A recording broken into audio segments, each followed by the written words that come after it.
Telangana CM Revanth Reddy మాట్లాడుతున్నారు. Live చూద్దాం. జాతీయ స్థాయిలో కాంగ్రెస్ పార్టీ తీసుకోవడం జరిగింది. మిత్రులారా, మనందరికీ ఇది ఒక గొప్ప అవకాశం. ఈరోజు రాష్ట్రంలో కానీ దేశంలో కానీ కాంగ్రెస్ పార్టీతో పోటీ పడుతున్న ఏ రాజకీయ పార్టీ కూడా స్వతంత్రానికంటే ముందు పుట్టలేదు. సరిగ్గా 141 సంవత్సరాల క్రితం ప్రారంభమైన కాంగ్రెస్ పార్టీ 140 కోట్ల దేశ జనాభాకు ఒక స్ఫూర్తిగా, ఈ దేశానికి స్వతంత్రం తీసుకొచ్చిన పార్టీగా, ఈ దేశంలో ప్రజాస్వామ్యాన్ని, ఈ దేశానికి ఒక దిక్సూచిగా, ఈ దేశంలో ప్రజాస్వామ్యం వేళ్ళూనుకొని ఇక్కడి ప్రజలకు స్వేచ్ఛను, సామాజిక న్యాయాన్ని, సమానమైన అవకాశాలను ఇచ్చి ఒక బలమైన దేశంగా తీర్చిదిద్దిన పార్టీ కాంగ్రెస్ పార్టీ. ఈ దేశంలో కాంగ్రెస్ పార్టీతో పాటు 100 సంవత్సరాల చరిత్ర కలిగిన పార్టీ ఏదైనా ఉందంటే సిపిఐ పార్టీ ఒకటి ఉన్నది. మిగతా అన్నీ కూడా మనము తెచ్చిన స్వతంత్రము, మనము ఇచ్చిన రాజ్యాంగము, మనం ఈ దేశాన్ని బలోపేతం చేస్తే ఆ అవకాశాన్ని అందిపుచ్చుకొని రాజకీయ పార్టీలుగా ఏర్పడి ఈరోజు కాంగ్రెస్ ముక్త్ భారత్ అనే స్లోగన్ తీసుకొని ఈ దేశానికి ఒక ప్రమాదకరమైన పార్టీలుగా తయారవుతున్నాయి. అట్లాంటి కీలకమైన సందర్భంలో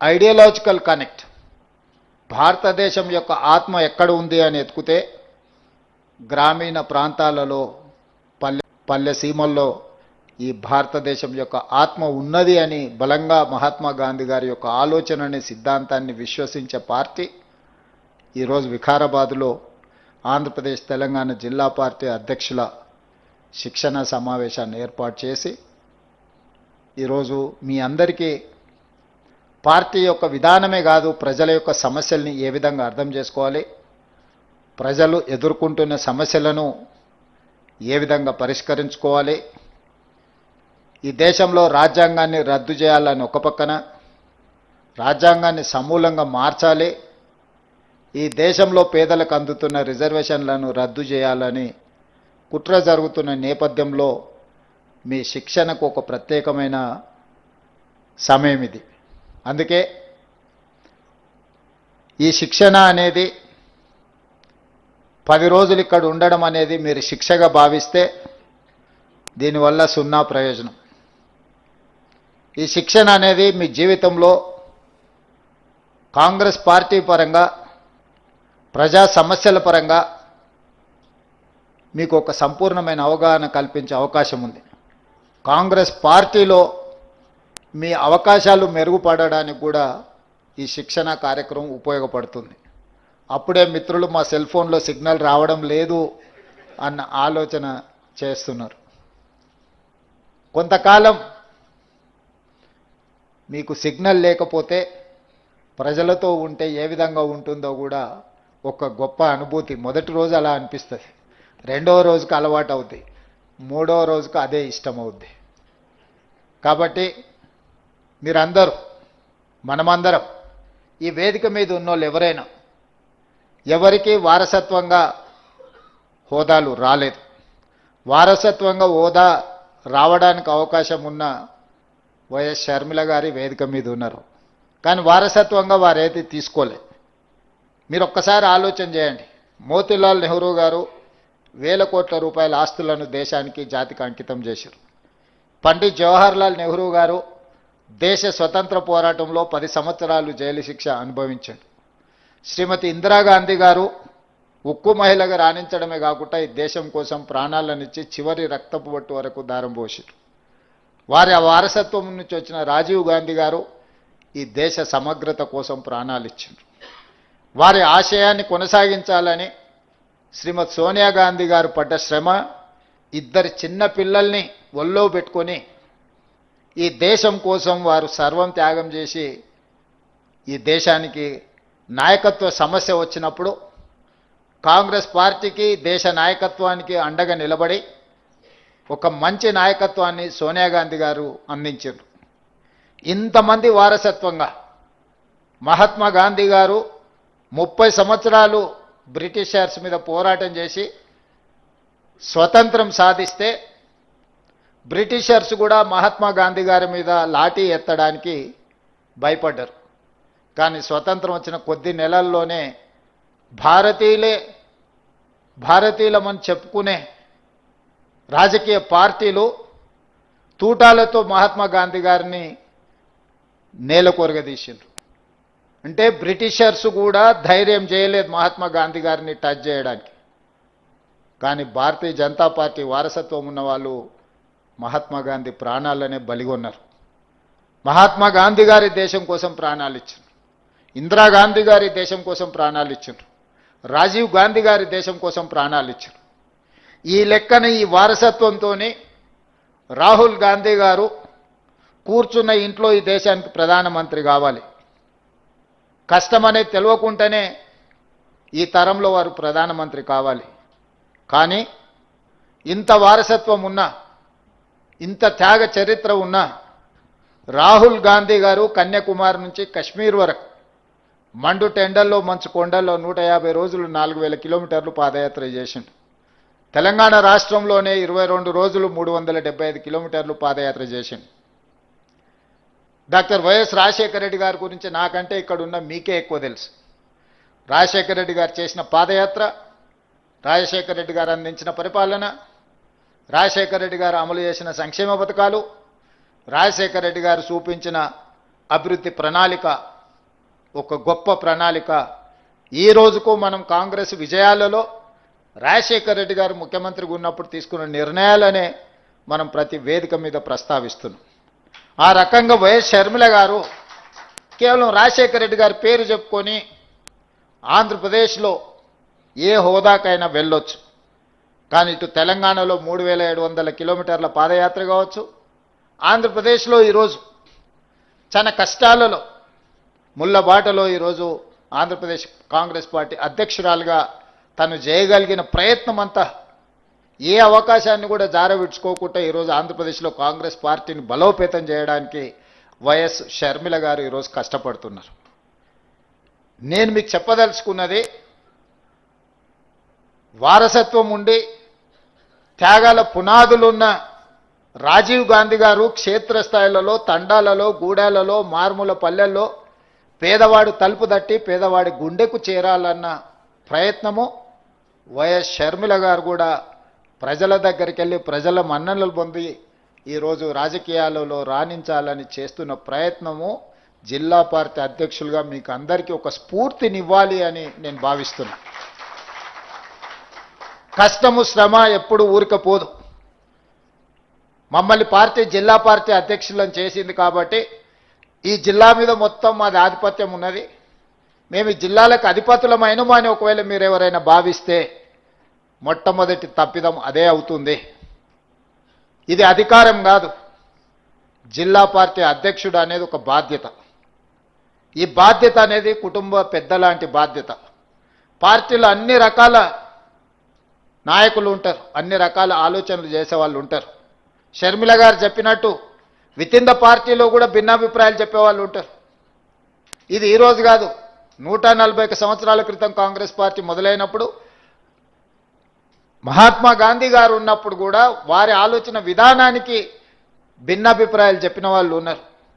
ఆ రోజు నుంచి ఈ రోజు వరకు కాంగ్రెస్ పార్టీలో వివిధ సందర్భాలలో జాతీయ స్థాయి నాయకత్వంలోనే జాతీయ నాయకత్వం చెప్పేదానికి కూడా భిన్నంగా అభిప్రాయాలు చెప్పే సంస్కృతి కాంగ్రెస్ పార్టీలో ఉన్నది. ఇది ప్రజాస్వామ్య స్ఫూర్తిగానే తీసుకోవాలి తప్ప మనల్ని ఏదో వ్యతిరేకిస్తుండ్రు లేకపోతే మనల్ని కాదంటున్నారు కాబట్టి ఇక వాళ్ళని అణిచివేయాలి, వాళ్ళని ఉండకుండా చూడాలి, వాళ్ళని పార్టీలో నుంచి బయటికి తరమాలి అనే ఆలోచన మీరు ఏదైనా చేస్తే మీరు పార్టీకి మేలు చేసేదానికంటే కీడు చేసేది ఎక్కువ అవుతుంది.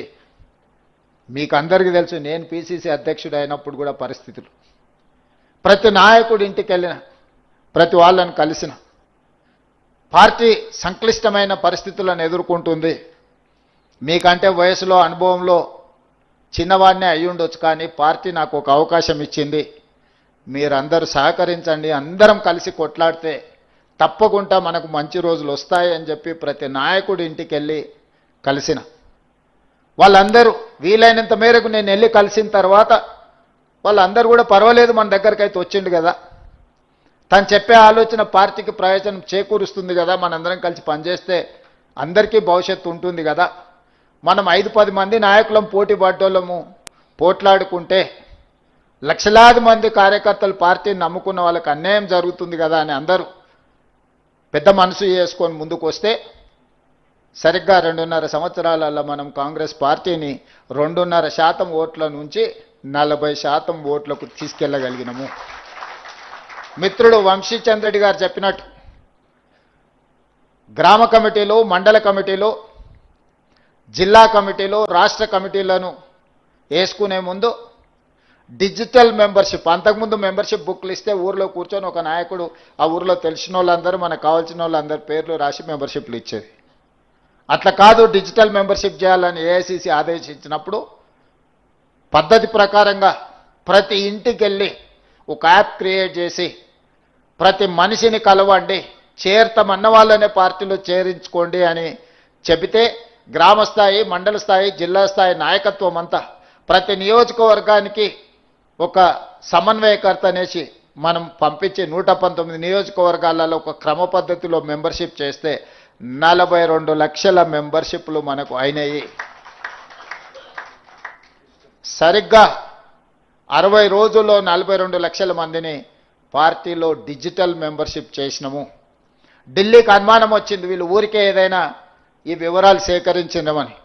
దాంట్లో ఇంటి పేరు, సొంత పేరు, ఊరు పేరుతో పాటు వాళ్ళ మొబైల్ నెంబర్ కూడా, అందులో మొబైల్ నెంబర్తో పాటు ఓటీపీ వస్తే ఆ ఓటీపీని మళ్ళీ ఎంటర్ చేస్తేనే ఆ డిజిటల్ మెంబర్షిప్ ఆమోదించేటట్టు మనం యాప్ తయారు చేసినాం. ర్యాండమ్గా కొన్ని వేల ఫోన్లకు మన వాళ్ళు ఏఐసిసి నుంచి క్రాస్ చెక్ చేసిండ్రు ఈ నెంబర్ సభ్యత్వం ఏమైనా బోగస్ ఉందా లేకపోతే నిజమేనా అని. 100% పర్ఫెక్ట్ మెంబర్షిప్ వచ్చింది. అత్యధికంగా చేసిన వాళ్ళకు, ఏ గ్రామంలో అత్యధికంగా చేసిండ్రో ఆ గ్రామాల మెంబర్షిప్ చేసిన సభ్యులను మనం గాంధీ భవన్ పిలిపించి వాళ్ళకి శాల్వా కప్పి సన్మానం చేసి రాహుల్ గాంధీ గారితో ప్రతి ఇండివిజువల్కి ఒక ఫోటో తీయించడం జరిగింది. ఈరోజు పార్టీ సభ్యత్వం బాగా చేసి పార్టీ గౌరవాన్ని పెంచిన పని చేసిన వాళ్లకు రాహుల్ గాంధీ గారిని ఆనాడు గాంధీ భవన్లో మనం కల్పించడం జరిగింది. మహేష్ గౌడ్ గారు ఆ రోజు కార్యనిర్వాహక అధ్యక్షుడిగా ఈ కార్యక్రమాన్ని గాంధీ భవన్లో ఏర్పాటు చేసింది.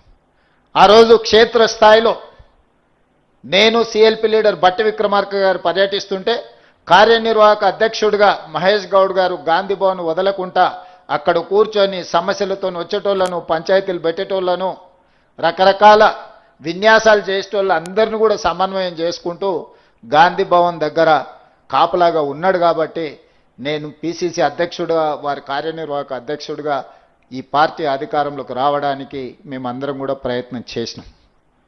ఈ నేపథ్యంలో ఈరోజు మీరు జిల్లా పార్టీ అధ్యక్షులుగా పార్టీ అధికారంలో ఉన్నప్పుడు మీకు అవకాశం వచ్చింది. మేము అధ్యక్షులం అయిపోయినాం కాబట్టి ఇంకా మేము జీవితంలో కష్టపడాల్సిన అవసరం లేదు అని మీరు అనుకుంటే మీ అవకాశాన్ని మీరు జారవిడుచుకున్న వాళ్ళే అవుతారు. ఇవాళ అక్కడ సత్యం ఎమ్మెల్యే అయినా, రాజ్ ఠాకూర్ ఎమ్మెల్యే అయినా, బీర్ల ఐలయ్య ఎమ్మెల్యే అయినా, వీళ్ళందరూ ఆనాడు జిల్లా పార్టీ అధ్యక్షులుగా పనిచేశారు కాబట్టి, రామ్మోహన్ రెడ్డి గారు ఎమ్మెల్యే అయినా, వీళ్ళందరూ కూడా జిల్లా పార్టీ అధ్యక్షులుగా బాగా పనిచేసింది కాబట్టి వాళ్ళందరికీ ఎమ్మెల్యే టికెట్లు వచ్చినాయి. ఊరికే రాలే వాళ్ళందరికీ ఎమ్మెల్యే టికెట్లు. చాలామంది ఈరోజు మీరు జిల్లా పార్టీ ఆనాడు ప్రతిపక్షంలో ఉన్నప్పుడు జిల్లా పార్టీ అధ్యక్షులుగా పనిచేసిన వాళ్ళని చూడండి. వీలైనంత మేరకు వాళ్ళకి శాసనసభ టికెట్లు ఇచ్చినాం. అక్కడ మిస్ అయిన వాళ్ళకు కార్పొరేషన్ చైర్మన్లు ఇచ్చినాం. అక్కడ మిస్ అయిన వాళ్ళకి ఇంకొక దగ్గర ఎక్కడనో ఒక అవకాశం ఇచ్చినాం. ఫ్రంటల్స్, నేను SC department, ST department, minority department, ఇట్లాంటి డిపార్ట్మెంట్ ఫ్రంటల్స్ చైర్పర్సన్స్గా తీసుకోండి అని నేను పిలిచి అడిగితే వాళ్ళు చాలా అవమానకరంగా మాట్లాడినారు. మా స్థాయి అంతగా పడిపోయింది అనుకుంటున్నారా? మేమేదో నీ అదృష్టం బాగుండి పీసీసీ అయినావు, మేమే పీసీసీ అధ్యక్షులం అయ్యేటోళ్ళం, ఫ్రంటల్స్ తీసుకోమంటారా అని. ఆ రోజు ముందుకొచ్చి తీసుకున్న వాళ్ళకి అవకాశం ఇచ్చినాం. ప్రభుత్వం వచ్చిన మరుక్షణం 37 మంది ఫ్రంటల్స్కు కార్పొరేషన్ చైర్మన్లు ఇచ్చినప్పుడు అప్పుడు అర్థమైంది ఫ్రంటల్స్కి బాధ్యత తీసుకోకపోవడం ఏమైందో. ఎన్ఎస్యుఐ అధ్యక్షుడికి ఎమ్మెల్సీ ఇచ్చినాం, youth Congress general secretary national Rajya Sabha ఇచ్చినాం, యూత్ కాంగ్రెస్ స్టేట్ ప్రెసిడెంట్కు ఈరోజు శాప్ చైర్మన్ ఇచ్చినాం. ప్రతి ఒక్కరికి పార్టీ బాధ్యత తీసుకున్న వాళ్ళను ప్రభుత్వంలో భాగస్వాములను చేసినాం. ఈరోజు 67 మంది కార్పొరేషన్ చైర్మన్లు అయ్యిండ్రు అని అంటే పార్టీ బాధ్యత చేసిన వాళ్ళని ఎతికి మరీ వాళ్ళ కార్పొరేషన్ చైర్మన్లు, ఎమ్మెల్యే టికెట్లు, ఎంపీ టికెట్లు ఈరోజు ఇవ్వడం జరిగింది. మీకందరికీ కూడా నా సూచన ఒక్కటే, మీ ప్రతి చర్య మేము గమనిస్తూనే ఉంటాం. ప్రతిరోజు మార్కులు వేయదు పార్టీ. మనం ఎంత బాగా చదువుకున్నా సంవత్సరానికి ఒకటేసారి పరీక్షలు పెడతారు. ఆ పరీక్షలల్లో మన రిజల్ట్ తెలుస్తుంది. మీకు కూడా మీరు ఏమనుకుంటున్నారంటే మేము ఏం చేసినా ఎవరు చూస్తలేరు, ఎన్నికల ముందల ఎవరో నాయకుడిని పట్టుకుంటే ఆ కోటాలనో ఈ కోటాలనో వస్తుందని. ఇక ఏ కోటాల్లో మెరిట్ కోటా ఒక్కటే ఉంది కాంగ్రెస్ పార్టీలో. మీరు ఆ మెరిట్ కోటాలో పాస్ అయితేనే మీకు ఏదైనా అవకాశం వస్తుంది. ఆల్రెడీ ఒక మెరిట్ కోటాలో మీరు జిల్లా పార్టీ అధ్యక్షులు అయినరు. జిల్లా పార్టీ అధ్యక్షులు అవ్వడం అనేది మీకు ఎన్నో డోర్లు ఓపెన్ అయిపోయినాయి. నన్ను కలవాలన్నా, లేకపోతే పిసిసి అధ్యక్షుడిని కలవాలన్నా, లేకపోతే సచిన్ సావంత్ గారిని కలవాలన్నా, ఏఐసిసి సెక్రటరీ గారిని కలవాలన్నా మీరు జిల్లా పార్టీ అధ్యక్షులు కాకపోతే మీకు అంత సులువు కాదు. ఈరోజు మీరు జిల్లా పార్టీ అధ్యక్షులు అయినారు కాబట్టి ఒక 50 మందిని రూమ్లో కూర్చోబెడితే జాతీయ స్థాయి నాయకులందరితో ఈరోజు మీరు ప్రత్యక్షంగా కొన్ని గంటల సమయము వాళ్ళతో కలిసి మాట్లాడడానికి, కార్యక్రమంలో పాల్గొనడానికి అవకాశం వచ్చింది.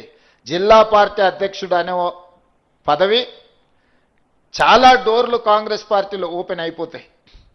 రేపు పొద్దుగాల ఇదే రూమ్లో రాహుల్ గాంధీ గారు వచ్చి కూర్చుంటారు, రేపు పొద్దుగాల ఇదే రూమ్లో మల్లికార్జున్ ఖర్గే గారు వచ్చి కూర్చుంటారు, రేపు పొద్దుగాల ఇదే రూమ్లో శ్రీమతి ప్రియాంక గాంధీ గారు వచ్చి మీతో మాట్లాడతారు. కాంగ్రెస్ పార్టీ అధ్యక్షుడు అవుతే జాతీయ నాయకత్వం మొత్తాన్ని మీరు ప్రత్యక్షంగా కలిసి వాళ్ళతో మాట్లాడడానికి, మీ అనుభవాలను లేకపోతే మీ ఆలోచనలు పంచుకోవడానికి ఇది ఒక అవకాశం.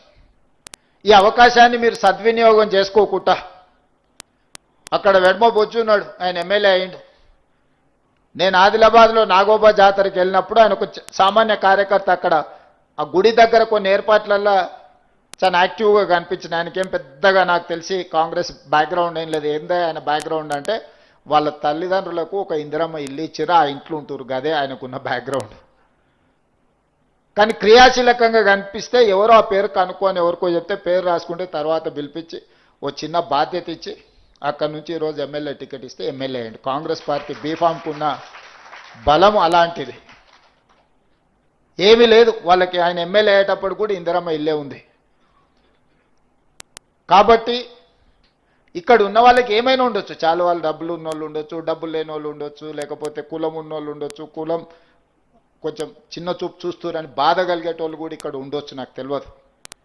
అన్నిటికీ మించిన కాంగ్రెస్ పార్టీ అధ్యక్ష పదవి మీ దగ్గర ఉంది, అది అన్నిటికంటే విలువైంది. ఈ విలువైన పదవిని మీరు దుర్వినియోగం చేసుకుంటే ఇక మిమ్మల్ని ఆ దేవుడు కూడా బాగు చేయలేడు.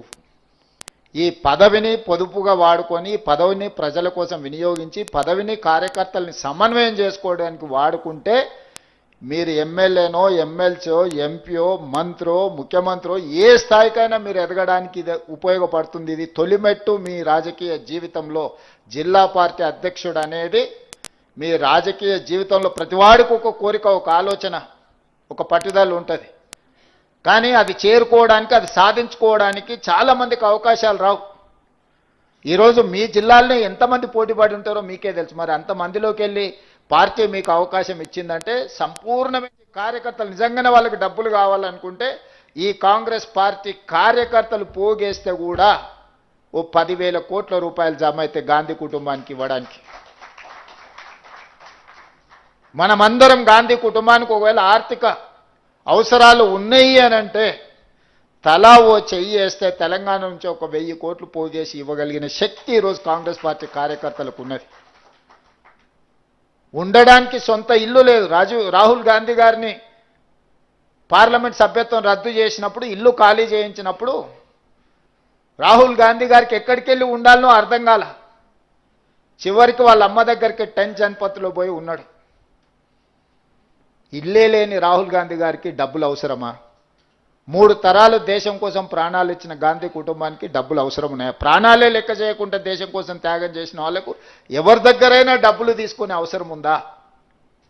అయినా ఆ కుటుంబాన్ని అవమానించాలని, ఆ కుటుంబాన్ని రాజకీయాలలో అడ్డు తొలగించుకోవాలని, గాంధీ కుటుంబం రాజకీయాలలో ఉన్నంతకాలం ఈ దేశం ఐక్యంగా ఉంటుంది, దేశంలో దళితులకు, గిరిజనులకు, బలహీన వర్గాలకు, మైనారిటీలకి గొంతుకై గాంధీ కుటుంబం మాట్లాడుతుంది. కాబట్టి ఆ పేదల గొంతును నొక్కేయాలని ఈరోజు కుట్ర జరుగుతుంది.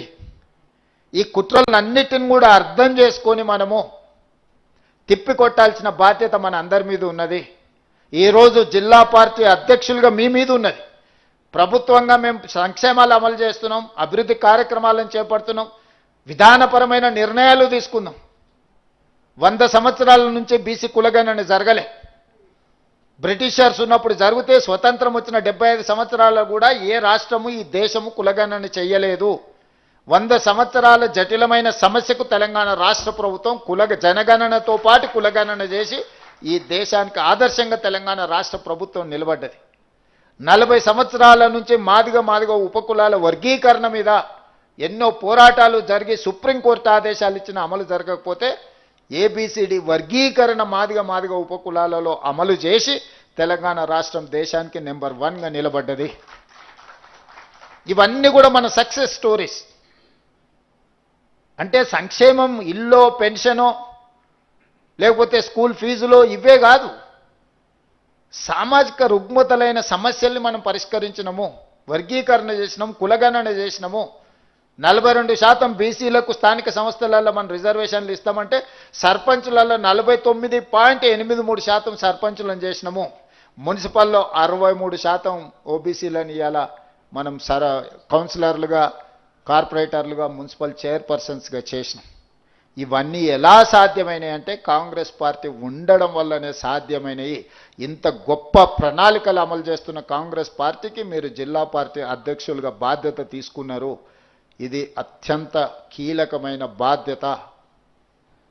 ఇక గౌరవం గురించి మిత్రుడు వంశీ, మీరు గౌరవంగా ఉండాలి, మిమ్మల్ని గౌరవించాలన్నాడు. ఐ డు అగ్రీ, 100% నేను ఆమోదిస్తా మాటతో. మీకు గౌరవం ఎప్పుడు వస్తుంది అని అంటే నా అనుభవంతో చెప్తున్నా, పైరవీలు చేయకపోతే వస్తుంది. అంశాల పట్ల స్పష్టంగా మీరు మాట్లాడితే మీ గౌరవం మీకు నిలబడుతుంది. మీరు చిన్న పైరవీలు వెనకాల తిరిగినరు అనుకో, మీరు జిల్లా పార్టీ అధ్యక్షులుగా కాకుండా పైరవకారులుగా మీకు ఎప్పుడైతే ముద్ర పడుతుందో అప్పుడు మీరు అందరికీ చులుకాన లోకు అవుతారు. Obligations are obliged. ప్రజా సమస్యల్ని మీరు ఎమ్మెల్యేలకు కానీ, ఎంపీలకు కానీ, మంత్రులకు కానీ, ముఖ్యమంత్రి కూడా తీసుకొచ్చి చెప్పి పరిష్కరించవచ్చు. అవి ప్రజా సమస్యల పరిష్కారంగా ఉండాలి తప్ప పైరవీలుగా కనిపించకూడదు.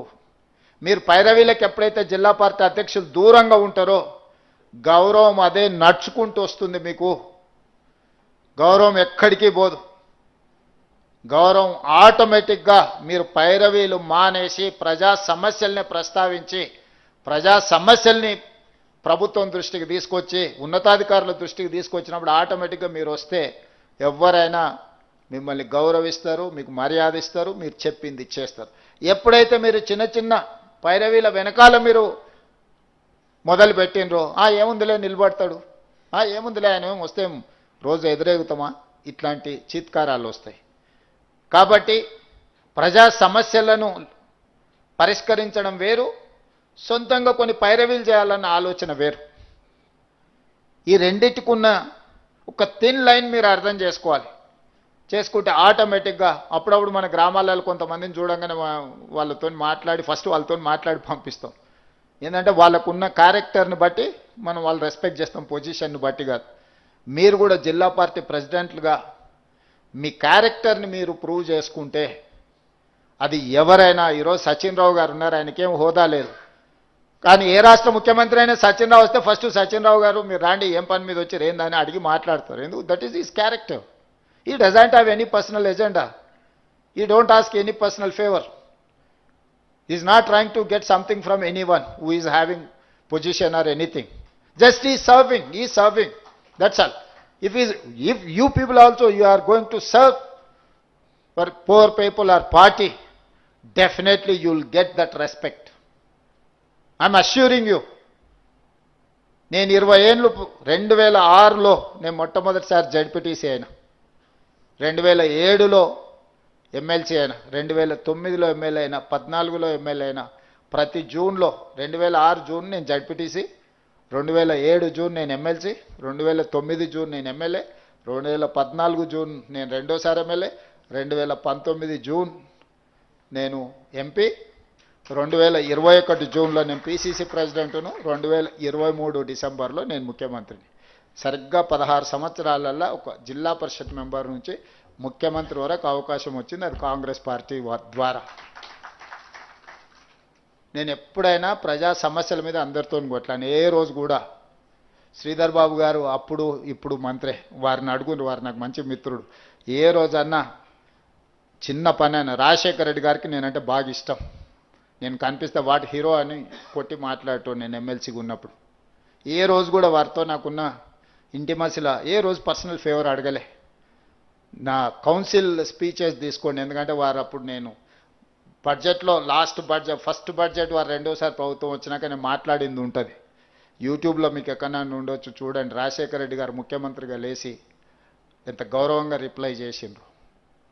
అంటే ఏ రోజు కూడా మేము పైరవీల వెనకాల పరిగెత్తలేదు, సమస్యలను లేవనెత్తినము, కొట్లాడినాం. కాబట్టి అవకాశం వచ్చింది. మీకు కూడా జిల్లా పార్టీ అధ్యక్షులుగా ఒక మంచి బ్రహ్మాండమైన అవకాశం వచ్చింది. ఈరోజు ప్రభుత్వం ఉన్నది, పార్టీ ఉన్నది తెలంగాణలో బలంగా.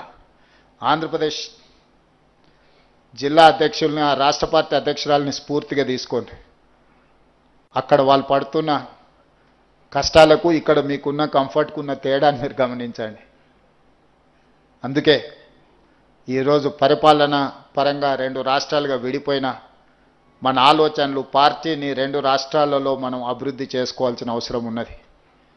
ఆంధ్రప్రదేశ్లో కాంగ్రెస్ పార్టీ బలపడితే మనకు ప్రయోజనము, మనం బలంగా ఉంటే వాళ్లకు ప్రయోజనము. ఈ 2 రాష్ట్రాలు కలిసి ఎదగాలి, కలిసి అభివృద్ధి జరగాలి. ఈ 2 రాష్ట్రాలు దేశానికి ఆదర్శంగా నిలబడే విధంగా మనం వ్యవహరించాలి. 2 రాష్ట్రాల జిల్లా పార్టీ అధ్యక్షులు సంపూర్ణమైన బాధ్యతతోని ఈ రోజు నుంచి పునరంకితం కావాలి. నిన్నటి వరకు మీకు ఎవరితోనైనా సమస్య ఉండొచ్చు, మీరు జిల్లా పార్టీ అధ్యక్షుడిగా బాధ్యత తీసుకున్నారంటే మీ వయసుతో సంబంధం లేదు, ఆ జిల్లాకు మీరే కుటుంబ పెద్ద.